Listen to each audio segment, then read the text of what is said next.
Eu nunca imaginei que ia escrever isso. Não sou de falar da minha vida, muito menos de coisas tão pessoais.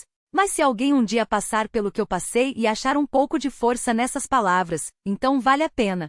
Meu nome é Marlene. Tenho 42 anos, moro em Uberlândia, Minas Gerais, e sou membro da Congregação Cristã no Brasil desde os 16. Casei com o João aos 21, depois de 3 anos de namoro sério, daqueles que a gente só se beijava na igreja, de mão dada, e o máximo que ousávamos era um abraço apertado na porta de casa. Ele era mecânico, eu costureira. Vivíamos bem, sem luxo, mas sem falta. O que a gente mais queria era uma família. Os primeiros anos foram de tentativa. Todo mês era a mesma coisa, a esperança, a contagem dos dias, o teste negativo. No começo, a gente até brincava. Esse mês é a Marlene, eu sinto. Mas com o tempo, as brincadeiras foram sumindo. Os médicos falavam em infertilidade sem causa aparente. Exames, remédios, injeções, tudo em vão. João nunca me pressionou, mas eu via nos olhos dele a decepção quando a menstruação vinha. Ele só dizia, Deus sabe o que faz, e eu assentia, mas dentro de mim era um vazio que doía. As irmãs da igreja começavam a cochichar,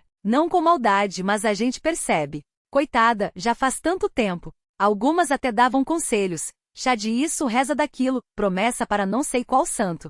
Eu agradecia, sorria, mas dentro de mim era como se uma parte meu corpo tivesse traído. Como uma mulher que não pode ser mãe. O que eu tinha feito de errado? Com 10 anos de casamento parei de contar. Não aguentava mais ver o João olhando para os filhos dos outros com aquele sorriso triste. Ele nunca reclamou, mas eu sabia. Homem é assim, não fala, mas a gente sente. Uma vez ele chegou em casa com um berço de madeira que tinha consertado para o filho do seu Amaro. Ficou horas lixando, pintando como se fosse para o nosso bebê. Quando terminou, encostou na parede da sala e não falou nada. Eu chorei no banheiro até não ter mais lágrimas. Os anos foram passando. A gente se acostumou com a rotina. Igreja 3 vezes por semana, almoço de domingo na casa da minha mãe, as férias em janeiro na casa da tia em Goiânia. João comprou uma oficina maior, eu abri uma pequena confecção em casa. Trabalhávamos muito, mas a casa ficava silenciosa demais. Às vezes eu ligava a TV só para ouvir voz de criança nos desenhos.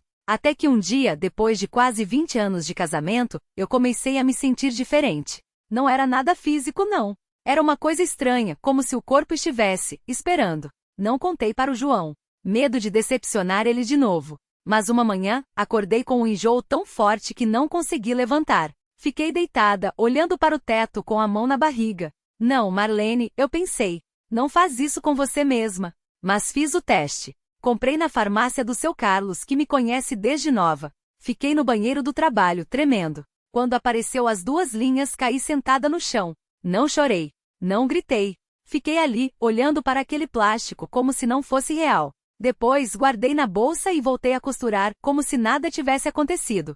Naquela noite, João chegou tarde. Eu tinha feito jantar, mas não consegui comer. Quando ele sentou à mesa, eu só olhei para ele. Ele percebeu que tinha algo errado. O que foi, Marlene? Você tá pálida. Eu abri a boca, mas não saiu som. Então, tirei o teste da bolsa e coloquei na mesa, ao lado do prato dele. João olhou. Levou um tempo para entender. Quando entendeu, largou o garfo. Os olhos dele encheram d'água, mas ele não chorou.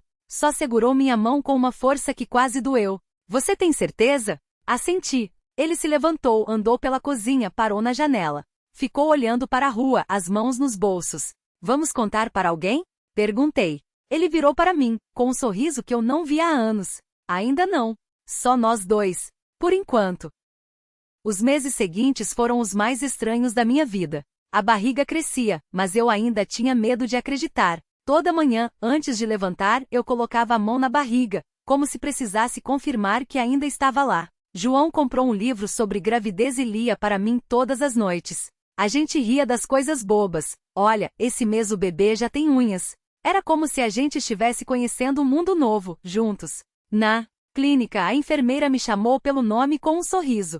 João apertou minha mão enquanto eu me sentava na maca fria, o papel estalando debaixo de mim. O médico entrou, cumprimentou a gente e ligou o aparelho de ultrassom. Vamos ver como está o nosso pequeno, disse ele, espremendo o gel na minha barriga. O primeiro som foi um chiado estático, depois um ritmo rápido, como um cavalo galopando ao longe. Meus olhos arderam. João segurou minha mão com mais força. É o coração, o médico apontou para a tela.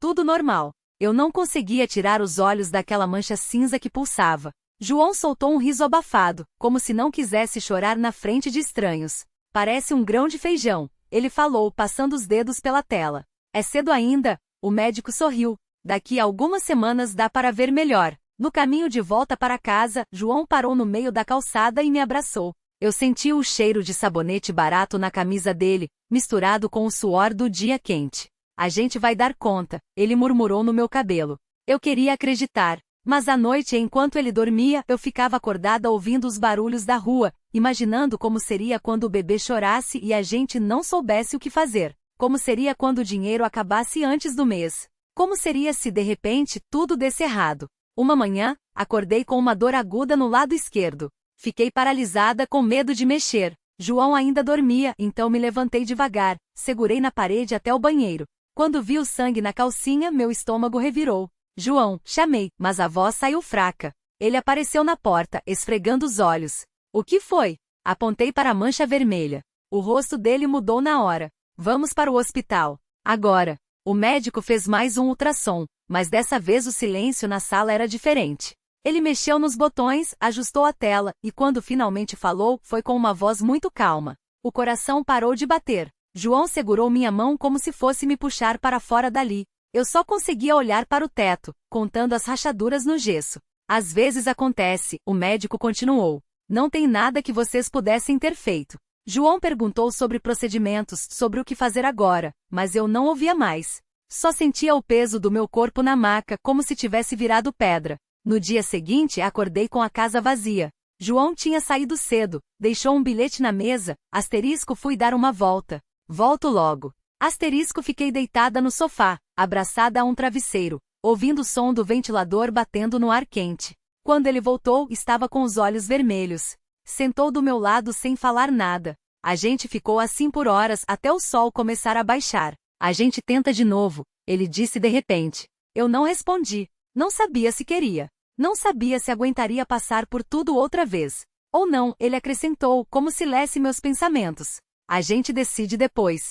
Quando a gente conseguir respirar direito. Passamos semanas assim, ele trabalhando até tarde, eu fingindo que estava bem quando as vizinhas perguntavam. Às vezes à noite, a gente se abraçava na cama e chorava sem fazer barulho, como se fosse um segredo entre a gente. Até que um dia, João chegou em casa com um envelope amassado. O que é isso? Perguntei. Uma carta da minha mãe, ele respondeu, jogando as chaves na mesa. Ela quer que a gente vá passar uns dias lá. Agora? Acho que sim. Eu não via a sogra desde o casamento. Ela morava no interior, numa casa velha cheia de móveis cobertos por panos. Lembrei do cheiro de naftalina, das fotos em preto e branco nas paredes. Você quer ir? Ele perguntou. Não respondi de imediato. Mas quando olhei pela janela e vi o céu cinzento, a rua vazia, senti que precisava sair dali. Mesmo que fosse só por alguns dias.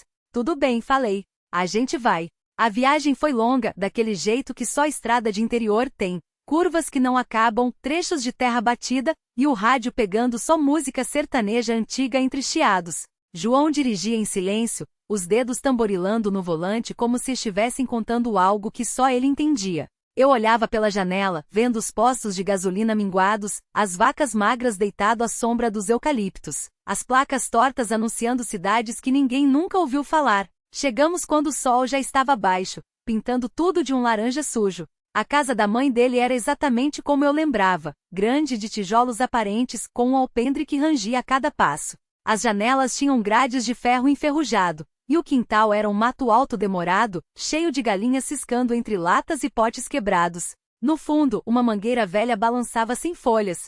Ela nos esperava na porta, mais magra do que na última vez, o cabelo branco preso num coque desfeito. Vestia um vestido florido surrado e chinelos de dedo, e segurava um pano de prato entre as mãos como se não soubesse o que fazer com ele. Chegaram, disse, sem sorrir. Pensei que não viessem. João abraço ela rápido, daquele jeito meio sem jeito que homens têm. Eu fiquei parada, sem saber se devia estender a mão ou só acenar. No fim, ela me olhou de cima a baixo e virou as costas. Entrem. O jantar tá quase pronto. Dentro, a casa cheirava a comida gorda e umidade. As paredes eram grossas, e o ar ficava preso, quente. A sala tinha o mesmo sofá de couro rachado, a mesma estante cheia de santos de gesso e fotos amarelas. Na mesa de centro, um rádio de pilha tocava uma missa em volume baixo. Senta aí, ela apontou para o sofá. João vai buscar as malas. Ele obedeceu sem reclamar. Fiquei sozinha com ela, ouvindo o barulho dos talheres na cozinha. Ela mexia alguma coisa numa panela, o som da colher batendo no fundo de metal. Você emagreceu, falou, sem olhar para mim. Ou é a roupa que tá grande? Não sei, respondi. Acho que é o estresse. Ela grunhiu, como se isso explicasse tudo ou nada. Depois serviu 2 pratos fundos de comida, arroz, feijão, um pedaço de carne dura com molho espesso, e botou na minha frente. Come. Você precisa engordar. João voltou quando eu já estava mastigando em silêncio. Ele se sentou do meu lado, pegou o garfo, mas não comeu. Olhava para a mãe como se estivesse esperando alguma coisa. Então, ela disse, enfim, limpando as mãos no avental. Vocês vieram porque eu pedi, ou porque não tinham para onde mais ir? João baixou o garfo. Mãe? Não me venha com mãe. Eu sei como as coisas estão. A cidade grande come as pessoas. E vocês estão com cara de quem já foi mastigado e cuspido. Engoli em seco. O feijão tinha gosto de cinza. A gente só queria te ver, menti. Ela riu, um som seco. Mentira. Mas tudo bem. Fiquem à vontade. A casa é velha, mas o teto não cai. Naquela noite dormimos no quarto dos fundos, numa cama de ferro que rangia cada vez que um de nós se mexia. O lençol cheirava aguardado e o travesseiro era duro. João ficou de costas para mim, respirando fundo como se estivesse contando algo só para si mesmo.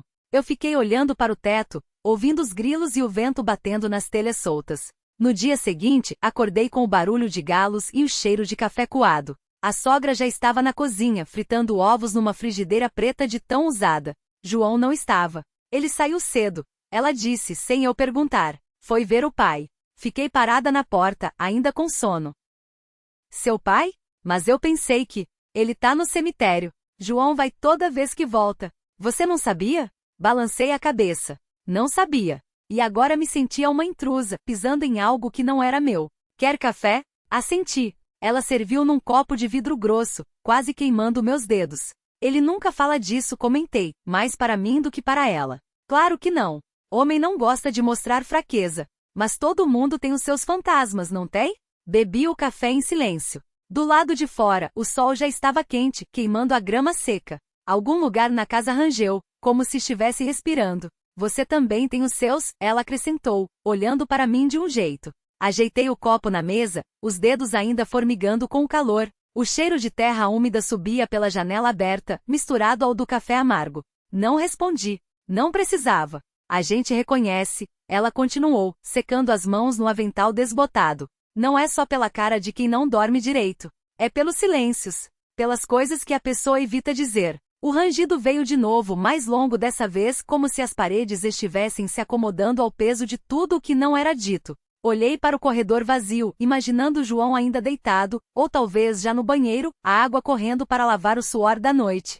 Ou o sonho. Ele sonha com o pai, falei sem querer. As palavras saíram sozinhas, como se tivessem esperado essa brecha. Dona Maria parou de mexer na panela e me olhou de lado. Todo mundo sonha com quem perdeu. Uns mais, uns menos. Uns acordam gritando, outros só ficam quietos demorando no travesseiro. Engoli em seco. O café tinha deixado um gosto de cinza na boca. Você também? Perguntei, embora já soubesse a resposta. Ela suspirou, pegou um pano e passou pela mesa sem pressa, como se estivesse varrendo migalhas de algo muito maior. Meu marido morreu de câncer há 10 anos. Demorou tanto que quando ele foi, quase foi um alívio. Quase. Fez uma pausa, os dedos apertando o pano. Mas a gente não esquece o cheiro, sabe? O cheiro da doença, da medicação, daquele suor frio que vem antes da febre. Às vezes acordo e juro que ainda sinto. Fiquei olhando para as minhas mãos. As unhas estavam roídas, a pele ressecada nas pontas dos dedos. Não era o mesmo, mas era parecido. O cheiro de gasolina queimada, o gosto de sangue na boca, o barulho dos pneus cantando no asfalto antes do silêncio. Algumas coisas grudam na gente como alcatrão. João não fala. Ela continuou mais baixa agora. Mas eu vejo. Ele chega aqui, senta naquela cadeira da varanda, fica olhando para o mato como se esperasse ver o velho sair de trás das árvores. Às vezes acho que é por isso que ele volta tanto. Não é só pela terra. É para sentir que ainda tem um pedaço dele por aqui. A porta do quarto rangeu. Passos pesados no chão de tábuas. João apareceu na cozinha, a camisa amassada, o cabelo ainda molhado do banho. Parou quando nos viu, como se tivesse interrompido algo que não devia. Bom dia, disse a voz rouca. Dona Maria se virou para o fogão, mexendo algo que não precisava ser mexido. Café tá pronto, falou sem olhar para ele. João pegou um copo, serviu-se e bebeu de um gole só. Os músculos da garganta trabalhando, a mão tremendo quase imperceptivelmente quando baixou o copo. Seus olhos encontraram os meus por um segundo, e algo passou entre a gente, não uma pergunta, não uma resposta. Só o reconhecimento mudo de que ambos sabíamos demorar demais no escuro antes de dormir. Vou dar uma volta, ele anunciou, largando o copo na pia com um barulho seco. Preciso verificar a cerca do Pasto Norte. Dona Maria assentiu, mas eu vi o modo como seus dedos apertaram a borda da panela. João já estava saindo quando ela chamou. João. Ele parou sem se virar. Leva a água. Tá quente pra caramba hoje. Um aceno de cabeça, e a porta da cozinha bateu atrás dele. Ficamos as duas em silêncio, ouvindo os passos se afastarem pela varanda, depois o barulho da cerca rangendo quando ele pulou por cima em vez de abrir o portão. Ele faz isso, Dona Maria murmurou. Sempre acha que tem algo para consertar. Eu conhecia aquele jeito. Também conhecia a necessidade de manter as mãos ocupadas, como se o movimento pudesse afugentar os pensamentos. Ou pelo menos cansá-los. Você vai ficar mais uns dias? Ela perguntou, secando as mãos de novo, embora já estivessem secas. Olhei pela janela. O sol queimava branco sobre os campos, as sombras curtas como facas. Não tinha resposta. Ou tinha muitas. Acho que sim, falei finalmente. Ela não insistiu. Só assentiu como se já soubesse e voltou a mexer na panela. Do lado de fora, o vento trouxe o cheiro de terra revolvida, de mato seco, de algo queimando longe. E por um instante foi quase fácil fingir que aquele calor todo podia secar também as coisas que a gente carregava por dentro. O café ferveu e ela serviu sem perguntar como eu gostava. Tomamos em silêncio, o barulho das colheres batendo nas xícaras mais alto que as palavras que não saíam. De vez em quando seus olhos iam para a estrada de terra lá fora, como se esperasse alguém, ou temesse que aparecesse. Tem um colchão sobrando no quarto dos fundos, disse levantando. Se quiser deitar um pouco antes do jantar. Agradeci, mas fiquei onde estava, encostado na mesa, observando as rachaduras no reboco da parede. Elas pareciam mapas de lugares que eu já tinha tentado esquecer. Quando ela saiu, fechei os olhos e deixei o calor do café queimar a garganta. Era melhor do que pensar.